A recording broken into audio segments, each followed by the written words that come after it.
I got cystic fibrosis. See, I've got cystic fibrosis. My entire life, I knew I was dying. Everyone is, of course, but I am faster than most. The majority of people my age go their entire lives without the thought of their own mortality ever being prevalent. There are times that I think those people are lucky, and then there are times that I wonder if ignorance really is bliss. I never had a choice in the matter. The years of medications, hospitalizations, coughing fits that turned into throwing up blood, and fighting with as well as against doctors to save my own life made sure of that.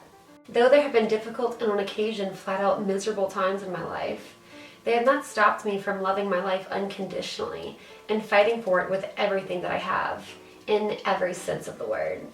By that I mean, not only have I had to fight for my actual life, but I've also had to fight for my voice. I've had to fight for my independence.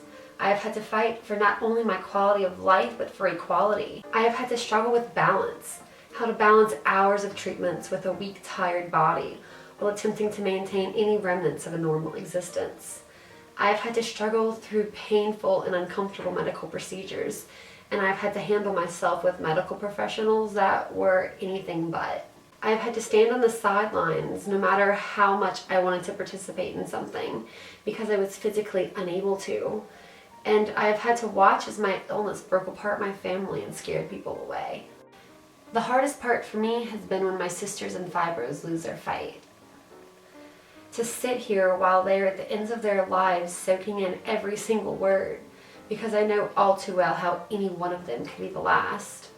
Being told in grave detail everything they are experiencing, wishing with everything in me that I could stop it or relieve them in some way, while at the same time being reminded that I will one day go through something similar, like getting this awful vision into the future through the eyes of someone that I love.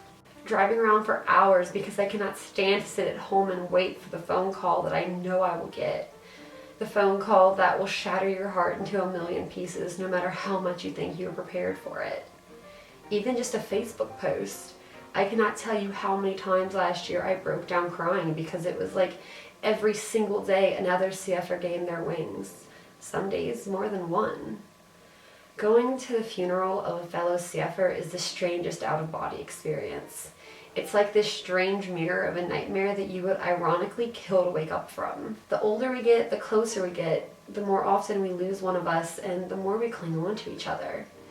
We live in a world where we are desperate to find people like us to connect to. But in the world of the chronically damned, that comes with a price. An unbearable price that's somehow worth the pain.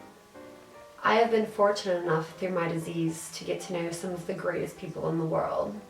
It does not matter what country we live in, the color of our skin, our political standpoint, sexual orientation, backgrounds, or beliefs. The fate that we have been blessed to burden has brought us together, to learn and grow from each other, and at the same time, despite differences, we come together to support one another.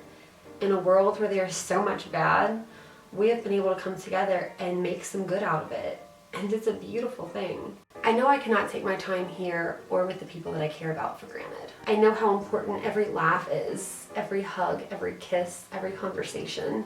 I even know how important every fight is. Because of my struggles, I have found my strength, and through my strength, I have found my passion. And it is through that passion that I have been able to take a hold of and shape my life. Because of these things, I'm grateful for my struggles. I am grateful for all of the people that have touched my life.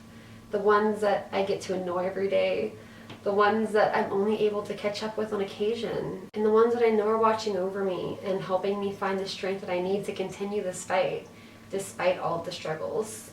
Bailey Vincent once said, "I hated that the greatest enemy in my life was also my truest love."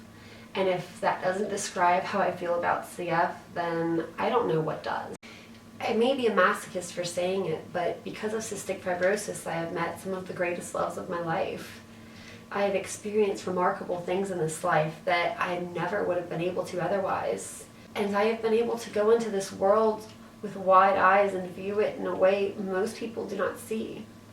I may be dying, but I'm not doing so until I've lived every moment possible with more love than you could ever imagine. The extraordinary Ava Markford taught me so.